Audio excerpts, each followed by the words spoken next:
We are taught from childhood that some structures are built to protect us. A wall keeps out the cold, a lock keeps out the dark, and a lighthouse is built to guide the lost, desperate souls safely back to the shore. But what happens when the light isn't looking for the ships? What happens when a structure built for safety becomes a cage designed to keep something inside? For 50 years, the island lay completely dark, forgotten by the maps and abandoned by the world. The gears shut, doors locked, keeper dead. But last night, I went there myself, and what happened was unimaginable. Welcome back to Dark Time Stories. For tonight's feature, we step into a spiral staircase that leads straight into a walking nightmare. When you're stationed miles from the mainland, the fog doesn't just roll over the water, it creeps into your mind. Sit back, brace for the storm, and let's begin.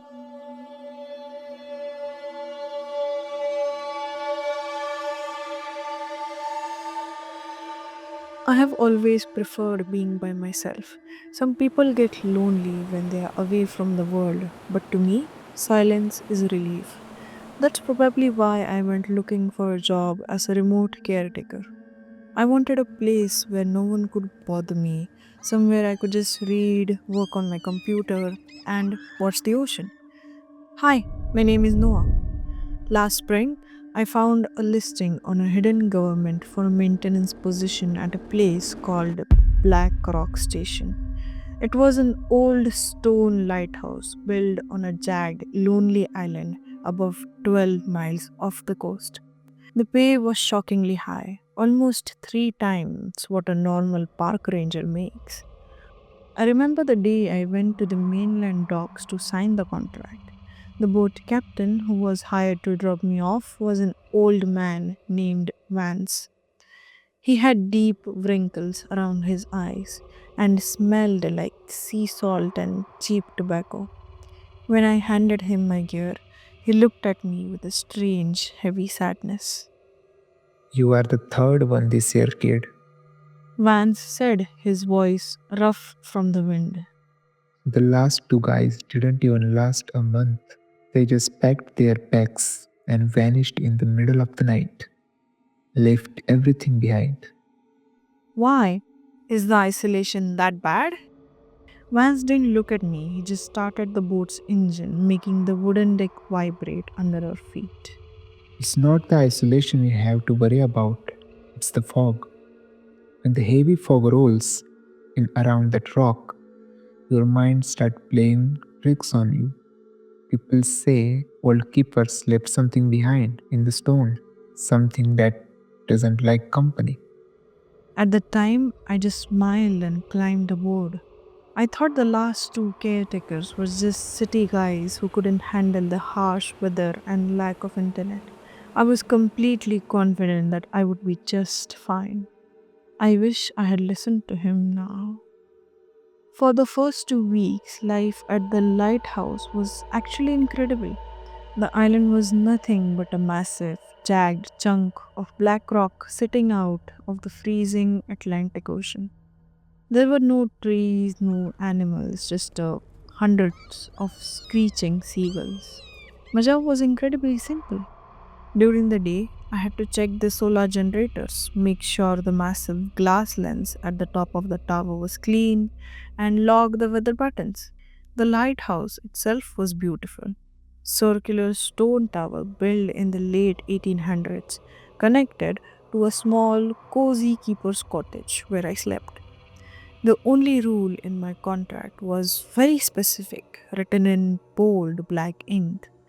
The lighthouse light must be turned on manually every single night at precisely 8 pm, and it must never be turned off until sunrise. I settled quickly than I expected, and the pay was nice. Once a while, I hauled groceries from the town nearby, and it lasted me for an entire month. I was used to the silence too, and the place wasn't something I'd call cozy, but It was enough. Everything went perfectly until the middle of the May. It was cold, miserable evening. Around 6 p.m., a thick, unnatural fog began to crawl across the dark water. It wasn't normal fog. It was incredibly dense, looking like a heavy gray wall that completely swallowed the horizon. Within minutes, I couldn't even see waves crashing against the rocks, just 10 feet below my kitchen window. At 10 p.m., I walked up the winding spiral iron staircase inside the tower. The metal steps echoed loudly with every step I took. I reached the top room, flipped the heavy breaker switches, and watched the massive light bulb roar to life, casting a brilliant, rotating beam of white light into the grey fog. I went back down the cottage, made a hot bowl of soup, and sat down on the couch to read. Then, at exactly 11:45 p.m., the power cut out. The entire cottage went completely dark. The sudden silence was terrifying. The hum of heaters stopped, and through the window, I saw that seeping beam of light at the top of the tower was gone. The island was completely dark. I grabbed my heavy flashlight, clicked it on, and stepped out into the hallway.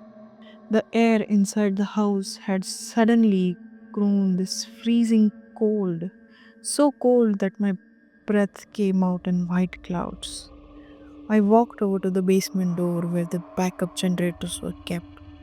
I pushed the door open and pointed my flashlight down the wooden stairs. A terrible smell rushed up to my face.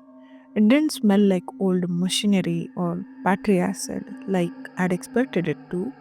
Instead, it smelled like rotten seaweed, stagnant swamp mud, and the metallic copper smell of fresh, wet blood. Hello? I called out, my voice shaking. No one answered. The basement was dead silent. I carefully walked down the steps, my heart beating fast against my ribs. When my flashlight beam hit the concrete floor, my stomach completely turned over. There was a thick, dark red puddle spreading across the floor right in the middle of the generator. It was fresh blood, thick and shining in the light. Scattered all around the puddle were hundreds of wet, slimy fish scales, glinting like coins in the dark. But the generator hadn't broken down. The heavy, thick copper wires had been violently torn out of the wall, ripping apart like pieces of string. Those wires were so thick that it would have taken 2, 3 men, all of massive build, to move them slightly. Yet, these were pulled apart like someone tore a piece of paper. I was scared as a thought rushed into my mind. Someone or something was in the island with me. I scrambled back up the stairs, locked the basement door behind me, and ran into the kitchen to grab the emergency satellite phone. I picked up the receiver and pressed the power button. Nothing. The screen was completely dead. It was broken like someone had punched it. Suddenly, I heard a sound. It was coming from the spiral staircase inside the lighthouse tower. It was slow, heavy walking sound, like someone was dragging something wet against the floor. Every time the weight hit the metal, it made this wet, squelching noise. I stood frozen in the kitchen, gripping my flashlight like a weapon. The sounds were moving higher and higher. Suddenly, it stopped. Whoever was up there had reached the top platform. I tried to unlock the second exit door in the kitchen. That's when I heard someone call my name. Noah. It sounded like it came from above where I heard the footsteps go. I crept out the kitchen and stood at the base of the spiral stairs. I shined my flashlight upward to get a better look. The iron steps were dripping, a dark, thick trail of blood all the way up the stairs, disappearing into the shadows above. I should have locked myself in the bedroom. I should have waited for dawn.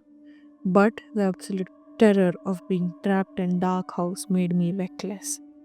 I needed to see what was happening. I began to climb the stairs, stepping carefully over the sticky, wet trail of blood on the metal. The steps were covered with sticky blood and fish scales shining under my flashlight. With every step I took, the air grew heavier. The smell of rotten ocean water and copper was so strong it made my eyes water. When I finally reached the top room, the glass walls of the lighthouse were covered in layers of thick frost from inside. The massive light bulb was shattered, broken glass covering the floorboards like ice. It was stone cold in there. Sitting in the center of the room, right under the broken lamp, was a shape. It looked like a man. He was wearing the faded blue uniform of a lighthouse keeper from decades ago. His back was turned to me, his shoulder hunched over. He was completely soaked, ocean water dripping from his clothes and pooling around his boots. Hello? I whispered. I'm not sure why, but I did. The man didn't answer, but then, with a slow, jerky, unnatural movement, he began to turn around. When my flashlight hit his face, I let out a choked scream and dropped to my knees. It wasn't a living person. The skin on his face was pale, bruised blue, completely bloated and rotting from being under the water for too long. His eyes were swollen badly, like they had water filled in them. His face looked like it was melting away. His mouth was stretched open in a wide, silent scream, his jaw unhinged and hanging down entirely too far. I felt sick. As I stared in horror, the man slowly raised a pale, rotting hand. He pointed a single blood-stained finger past my shoulder, pointing directly down the stairs. I looked back towards the staircase. Through the shadows, I saw them. More shapes, dozens of them, slowly crawling up the iron steps, their wet blue hands gripping the rails. They were pale, round bodies, their clothes torn to shreds, their empty black eyes staring up at me. The sound of their wet, dragging bodies against the metal steps was deafening. There were so many humming and moving closer to me with each passing second. As they moved closer, I could feel the air getting thick with the stench of seaweed. From their open mouths, this humming sound filled the entire platform. I looked at the man. He was pointing directly at me, as if guiding them to me, using me as a bait for something ritualistic or unreal. I knew if I stayed there any longer, I would be trapped in there forever. In a flash of pure adrenaline, I knew I had only one choice. I couldn't go down the stairs. I turned around, grabbed a heavy iron wrench from the maintenance table, and smashed it against one of the glass windows of the tower. The glass shattered outwards in the foggy night. I didn't think about the height. I didn't think about the rocks below. I threw myself out of the broken window, screaming into the darkness, the glass cutting my flesh. Lucky for me, I didn't hit the rocks. I fell 40 feet straight into the freezing, deep ocean water. The impact felt like hitting a concrete wall, knocking the air completely out of my lungs. The water was pitch black and ice cold, instantly numbing my lips. I fought my way back up to the surface, gasping for air. The thick fog wrapped around me. Through the grey haze, I looked up at the lighthouse. Standing at the broken window against the dark sky were dozens of those pale, round figures. They were all looking down at me, the jaws unhinged and open in a silent scream. I swam with every ounce of strength I had left. I didn't care about my gear or the lighthouse or my job. I just knew I had to swim. And I kept swimming in the open ocean, freezing and blind in the fog, praying that a boat would find me before the cold killed me. I swam for almost 3 hours when a commercial boat spotted me in the water. They pulled me aboard, wrapped me in the heavy blankets, and rushed me to a hospital on the mainland where I was treated for severe hypothermia and shock. The state police went out to investigate Black Rock Station after a couple days. When they searched the island, they found the lighthouse completely deserted. The generators were smashed, the glass windows were broken, and my personal belongings were scattered everywhere. But the detectives told me they found no signs of any other people. There were no footprints on the rocks, no blood in basement, and no bodies in the tower. They told the media that I had simply suffered a severe psychological breakdown caused by extreme isolation and fog. They thought I had imagined the whole thing. But I know what I saw. I know those people were real. And I know that if I hadn't jumped that night, I might have become one of them. It's been over a year since that night. I moved as far away from the ocean as possible, renting a small apartment in a dry, dusty desert town. There is no water for hundreds of miles, and the air is always hot and clear. I thought I was safe here. I thought the desert would protect me. But last night, a sudden, massive dust storm rolled into the town, completely blocking out the stars and wrapping my building in a heavy grey cloud. At exactly 11:45 p.m., the power in my building completely cut out, plunging my apartment into pitch darkness. I stood up to find my flashlight, but then I stopped dead in my tracks. A terrible, familiar smell hit my nose. It didn't smell like dust or desert air. It smelled like rotten seaweed, wet swamp mud, and the metallic copper smell of fresh blood. And from the hallway directly outside my apartment, I heard the faint, slow sound of something heavy and soaking, wet, dragging across the meadow.